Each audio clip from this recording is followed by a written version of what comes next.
In this video, we will be solving a few beginner level problems in Python. Now let us solve a few questions on numbers. In this question, you have to evaluate this following expression: 5 into 3 plus 4 divided by 6. So here you can see that we have different operators. We have multiplication, division, addition, you even have parenthesis. So which one do you start with first? So for this you have to follow the operator precedence. If you have forgotten operator precedence, look at the operators in Python video. I have linked it in the description. Okay, so in operator precedence, you have to solve whatever comes inside your bracket first. And here we have 3 plus 4. So that will be equal to 7. Now we have 5 into 7 divided by 6. So what should we do first? Should we do 5 into 7 first or 7 divided by 6 first?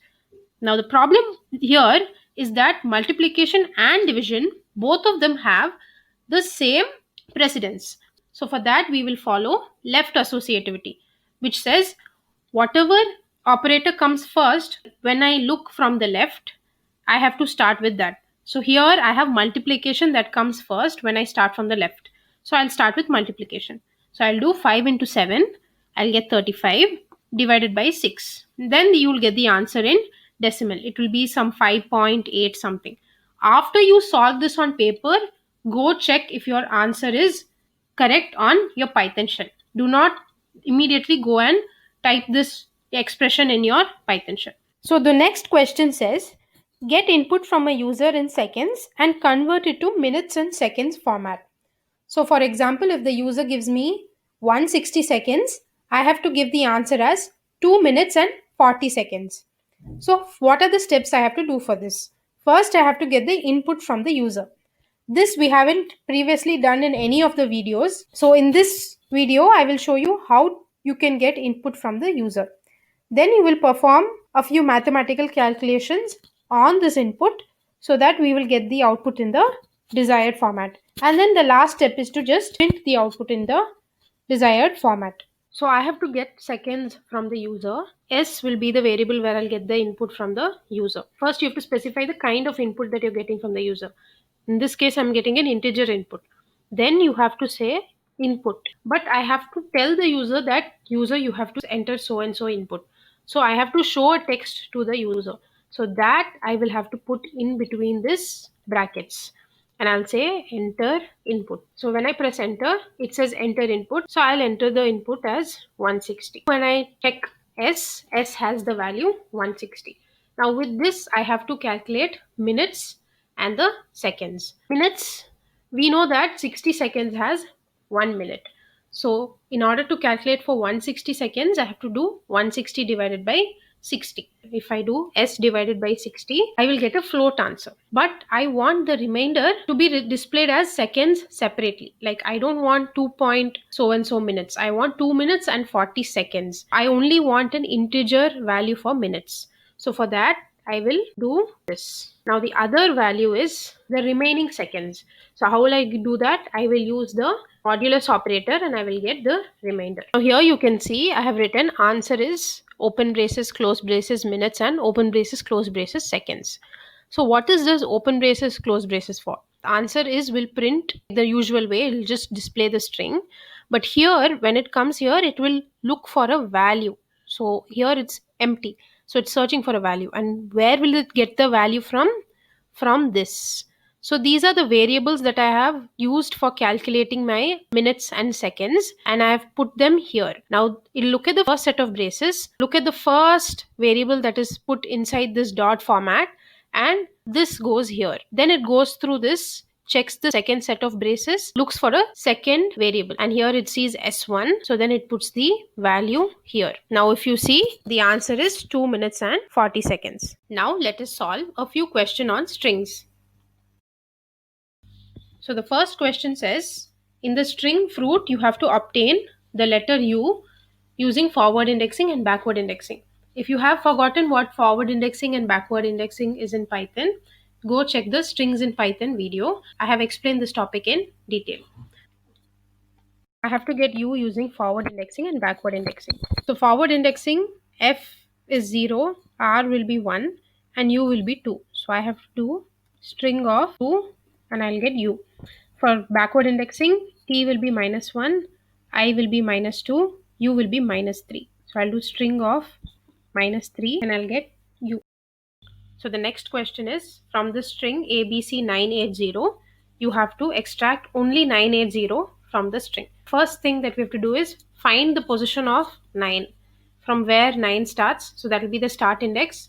The stop index will be, so in this case it's very easy, it's till the end of the string, so you can go all the way to the end of the string.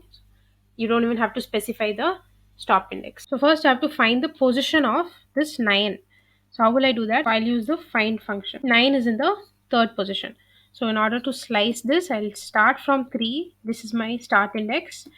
And then because 980 goes till the end of the string, I don't have to specify a stop index. And now we'll get 980. This will give the answer in integer format. Now we will look at questions on lists. So here they have given us a list and we have to sort the list in descending order. So till now we've learned how to sort the list in ascending order. For ascending order we'll do k dot sort. So you'll get the list in ascending order. But for descending it's very simple. The same thing.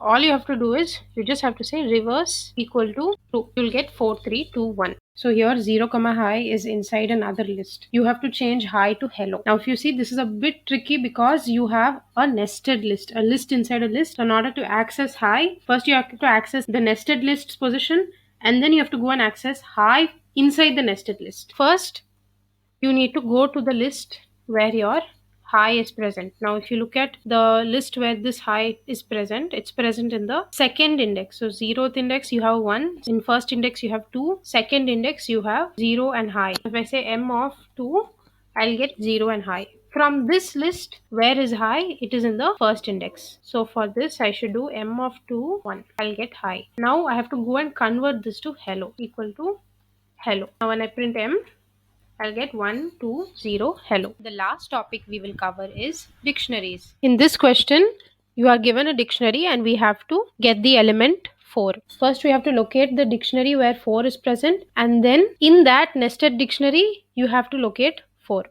You can see K and 3 are highlighted in green color. So that means they are keys. But here K is the key for this dictionary. And then inside this dictionary, 3 is the key and 4 is the value associated with it. So first you have to get this dictionary using K. So D of K. And then I'll get this dictionary. Now I want to get 4. So I'll have to get it using this key 3.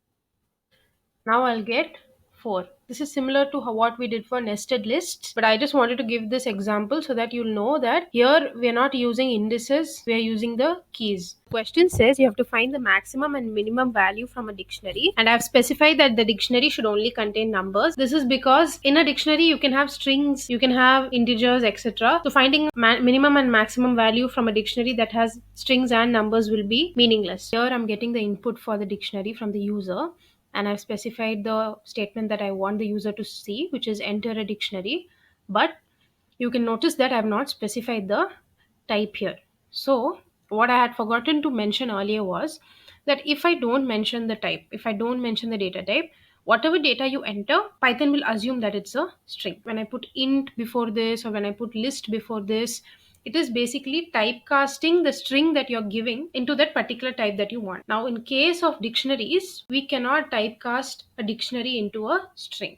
So we have to figure out another way. Now here you see, this is the dictionary that I want to enter, but this won't be taken as a dictionary. If I check B, you see it is taken as a string. So what do I do to get this into a dictionary? I have to import a module separately. So that module is called AST. There are certain modules that you have to separately import and get. So you have to use the import keyword and the name of the module is AST.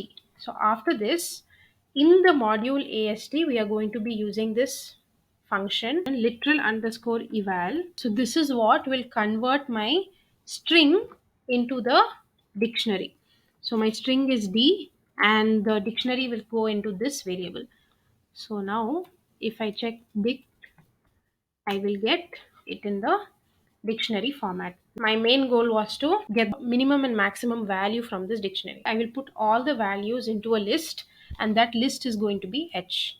So when I print h, I will get 400, 178. Now max of h, I'll get 400, which is the maximum value. When I do min of h, I'll get 1, which is the minimum value. So till now we've done a few problems in this recap. But if you want to try out more problems, I've linked a few websites in the description. Go check those websites out, solve the problems so that you'll understand the topics more better. So thanks for watching. Please like, share and subscribe.